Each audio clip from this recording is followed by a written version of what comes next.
Hey, I've decided I'm going to kind of get on here and just have a chat whenever I get in the mood, or get a thought I really want to express and get out there. And I still hope to maybe do some movie reviews and everything, but right now I've got a lot going on. Going through a bit of turmoil right now. Could use some prayer.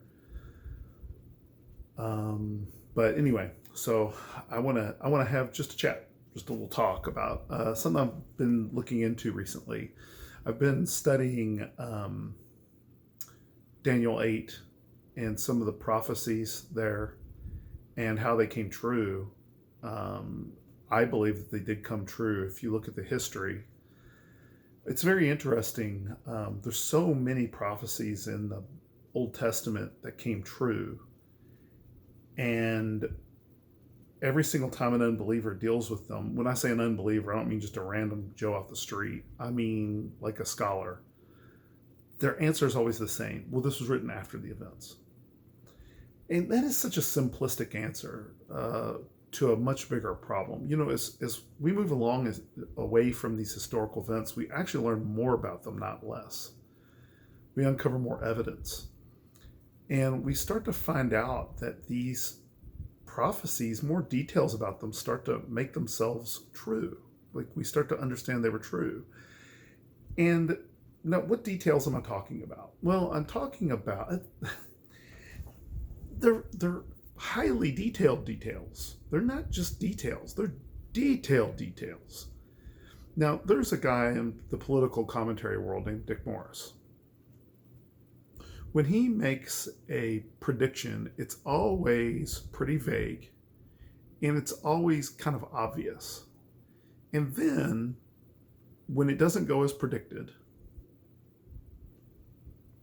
no one ever calls him out. No one ever says, "Hey, you didn't say anything about this." But he's seen as this prognosticator. He just knows everything about the future of what's going to happen in politics, and he's just wrong all the time. Like whenever someone advertises, "Oh, we're going to have Dick Morris on," I'm like, I don't care. What is he? He doesn't tell you anything you don't already know, and he's either wrong most of the time, or his obvious predictions come true. And again, they're vague. They're real wide open. Coffee, you know that. Um, and I just find this to be a bizarre thing that if someone predicts the future, it kind of interests us. It's just our nature. But these predictions in the Bible, they're not vague. They're very, very specific. I'm focusing in on Ezekiel 26 for this conversation with you because it's really interesting, and I want to get into it. Helps us learn some biblical theology and some biblical hermeneutics. Okay, and we need to talk about that. It's pretty interesting. But talking about specificity in Ezekiel 26 and really 27 and even into 28, the destruction of Tyre or Tyre, I don't know which one it is, which pronunciation it is, Tyre. I would guess Tyre. It says it will be laid flat and fishing nets will be put there. Now, why would fishing nets be put there? Well, fishermen lay them out to dry, put them on flat surfaces to dry. And Tyre didn't look, it looked like this beautiful, robust city. It was powerful and beautiful. There's no way. It was like the center of trade. There's no way this could happen to a city like this. It's just so interesting when you think about the rise and fall of nations. Augustine wrote The City of God, and they were shocked that Rome could fall. How could Rome fall? So this, at the time, this prophecy was probably seen as, if you didn't believe in the prophecies of God, that would have seemed very far-fetched. But it gets more specific than that. It says Nebuchadnezzar, among many nations, would attack Tyre, and that it would be cast into the sea. And it goes into the specifics of how Nebuchadnezzar would attack Tyre. Later, Alexander the Great comes along, and what happened is they retreated into an island fortress. And so they were taunting Alexander the Great, who thought he was on a mission from God. So he threw the all of what Nebuchadnezzar had destroyed. He took that rubble and cast it into the sea to make a causeway, which must have scared the heck out of these people just to see him do this and find a way to siege their island. And if you look at a map of Tyre, you can see that causeway. It's still there, and it's clearly like man-made. It's pretty fast. It's fascinating, and I've heard stories that they actually scraped it flat so that they could get their siege equipment on there. It was really interesting. And there were other nations that helped, just like the Bible predicted. This, along with Daniel 8, is an astonishing array of predictions. Again, if you're an unbeliever, you have no choice but to say it was written after the case. You cannot say it was written before. But then over time, when we uncover more details, we don't cover anything that contradicts these things. We cover things that prove these things are true, even more so. And you go, well, how did the person that post-write it get it all right too? How did they get it all right too? After all, we're finding more. It's just, anyway, take some of that with a grain of salt. Some of that's my own conjecture in terms of, I haven't gone into the details as far as how we've uncovered the history on that, but that's the general pattern I keep seeing. And not that I'm an expert in these areas of history, because I'm not. Just want to be clear about that. But it's just, and if you haven't read Daniel 8 and read commentary on how this predicted Alexander the Great, you're missing out. It is amazing. But I want to talk about a controversy. As I was first off, we have to talk about what was going on with Tyre, okay, or Tyre. I'm sorry if I keep switching those two things out. I've always called it Tyre, and now I'm like, why would it be pronounced Tyre? And I'm trying to switch to what I think is the correct pronunciation. You have to look at what Tyre was doing, right? It was a center of trade. It was affluent, and it attracted many. And it was judged by God because of the way it had treated Israel. If you read just before chapter 26 of Ezekiel, it talks about it. And it had advancements that no one else had as far as the sea. They were able to do things with ships that other people apparently weren't able to do. I guess their boat rights were really advanced. So Tyre ends up being a place kind of like Rome, where it's just like, who can take this down? And Ezekiel prophesies that it would go down hard, which it did. Now, here's the controversy. It also says this: it will never be rebuilt. And it says this 3 times in 3 different ways.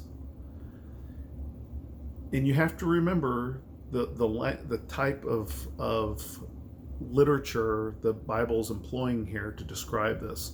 Some of it is literal historical, right? Even though it's before the events, prophetic. And some of it's a dirge, a funeral dirge. Okay, so that has to be understood as well. And so it's using more flowery language at that point.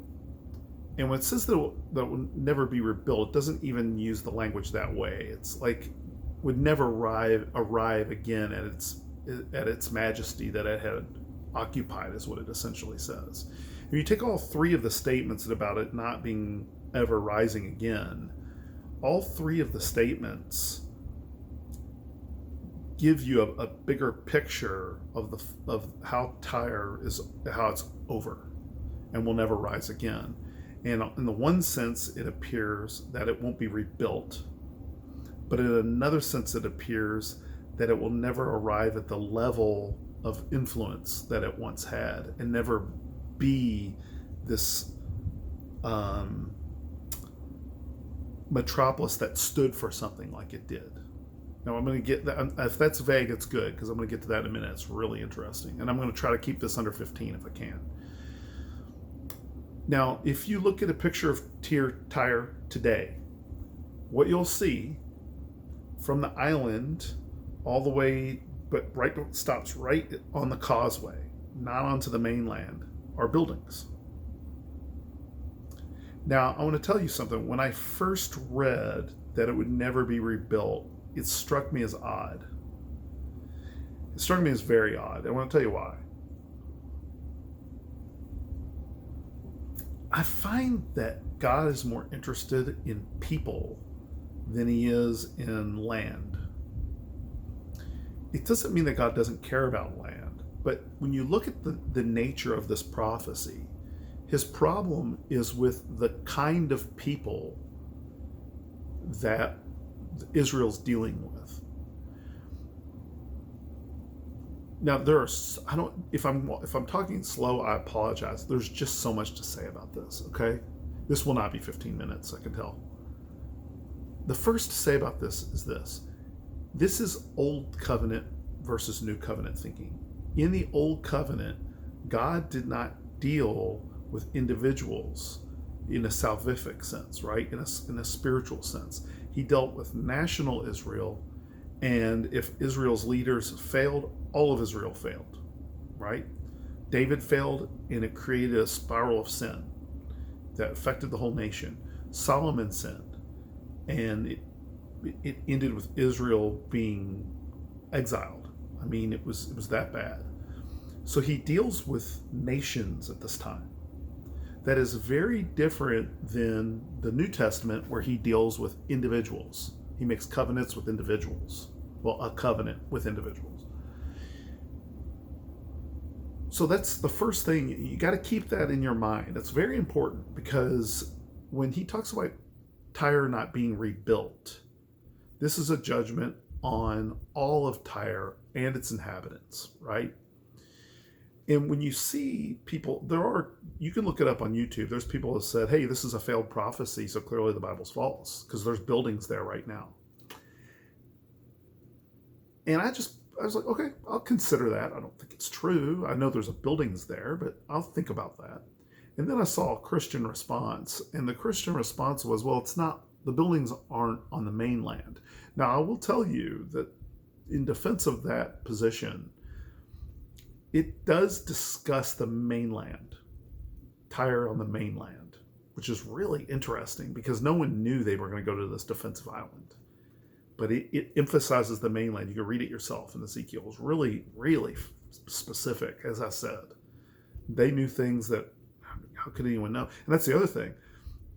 If it was post-written, because it's so specific, an unbeliever would have to think that is, how, if it was post-written, do they know to emphasize mainland? They didn't have that. They didn't even need that apologetic when it would have been post-written. It's just because no buildings have been rebuilt. Anyway, that's why you know when someone says, "Well, it was post-written history," they're saying that because they don't believe in the supernatural, not because they have some grand evidence. It's usually pride involved. In the Jesus seminar, when they went over the New Testament, said Jesus didn't say this. It's based on their expertise, not on any real evidence for it. So I just don't put any salt into these people and their attacks on these things. It's just an amazing text. Okay, and also having someone I've studied the Bible. I've said this before. I'll keep it brief. I've studied the Bible now it's over 15 years, but it might be getting closer to 20. I've done the math in my head. For the exception of a handful of Saturdays a year, for almost 15, 20 years, I've studied it every Saturday intensely, which I've had to do ministry on Sundays, and it's been a blessing. And when people tell you, well, it's been post-written and you've studied the Bible a lot, you go, sorry, man, that's not going to cover all of the incredible things you read in this text. Okay, that's as a side to help minister to you a hope. So this is God dealing in the old covenant with nations, right? And so he says it will never be rebuilt. So in the new covenant, what does it matter if some people put some buildings down? What difference does it make? What if they did this? Why would God stop someone from doing this? Why would he stop them? What if someone said, we're going to erect 2 buildings. We're going to put a post office. One of them is going to be a post office. And we're going to declare these borders the city of Tyre, and we will have rebuilt the city of Tyre. What are we going to do? Are we going to get real nitpicky and say, well, it's Tyre mainland, but it's only 2 buildings, right? And then they go and they rebuild every building, to the best of their ability. And that's the city of Tyre. We go, well, you didn't pull the rubble up from the causeway. That is gasping at gnats or whatever. That is not important. When it says it will never be rebuilt, it never was rebuilt, nor can it ever be rebuilt, logically speaking. And the reason why is because God doesn't judge based on national covenants anymore. He judges based on the individual. Now, I'm not saying he doesn't judge nations and all that. I think that he does. But I'm saying that that's not how he doesn't covenantally deal with it that way. And so for Tyre to never have been rebuilt to the point of the New Testament shows you that the prophecy has already come true. It has already come true because it's not going to be influential in stopping what God is doing. But there's more to it than that. This is really important. I think it's chapter 27 or 28 where it deals with the prince of Tyre. Then it deals with the king of Tyre. In the language being used to describe the king of Tyre is supernatural. Like he was present in the Garden of Eden. Now, I've read commentaries on this, and what they say is, well, Eden sometimes can be used to describe just a great land. And I think that's true, actually. It happens in other parts of the Bible as well, where it's kind of using Eden to describe that. But then it uses things like cherubim, which were there guarding Eden. And the people who I think are being, overly skeptical about this, or like, in my personal opinion, are saying, well, there were cherubim guarding these, gods of the temples of these people's gods too, though. They would put the statues out there and everything. But what fascinates me about this language is clearly talking about something supernatural. So for the Christian, at best, what it's describing is Satan. In the fall of Tyre, the fall of Tyre is describing the ultimate fall of Satan. At worst for the Christian, it is dualistic. It is describing a supernatural God, quote unquote, that the king of Tyre worshipped that is real. Now wait a minute. There's only one God. Well, if you've been keeping up with Michael Heiser and some of his studies in the Old Testament, you'll find that these gods with a lowercase g, if you read the Bible, you see it doesn't always say that they're just phony gods. It attributes defeats to gods and supernatural abilities that they have. So what's it talking about? Well, it's talking about these angels. And if you read this passage in Ezekiel, this is an angelic being that failed God, clearly. It's kind of amazing. And so there is another thing. So Tyre falls, and what does that represent? That represents the fall of Satan. It appears, or the fall of this rebellion against God, which Jesus ultimately defeats. So if you rebuild the city, let's just say they rebuild it. Now your temptation might be, if you rebuild Tyre, it needs to become as influential as the Tyre in the Old Testament. That's not likely given the technology we have today, blah, blah. That still misses the point. If you rebuild Tyre, you cannot rebuild Satan. You can't rebuild that rebellion, even if it's not Satan, if it's some other God, quote unquote. It's a lowercase g God, some fallen angel. You can't rebuild him. He's been defeated. That's very clear. So clearly, logically speaking, Tyre cannot be rebuilt, no matter what buildings they put on a particular landmass. This speaks to one last thing. This is my opinion, totally my opinion, 100%. And if you disagree with me on this, if you have good arguments, I may change my mind about it. That's how much my opinion it is. But I think this focus on national Israel, the land of Israel today, not the people, the land of Israel today, is a little misguided. I think it's interpreting some of these New Testament passages a little strange. I could be wrong about that, but I've studied the Bible quite a bit, and I'm like, where are they getting this idea that we are to focus on the land of Israel? And I feel like it's the same people that are focusing on this prophecy as being about a physical city. It's not just about a physical city. There's so much more to it than that. And same thing with the land of Israel. There's just a little too much focus in what I'm calling kind of a hyper-literalism, where it goes beyond the intentions of the author.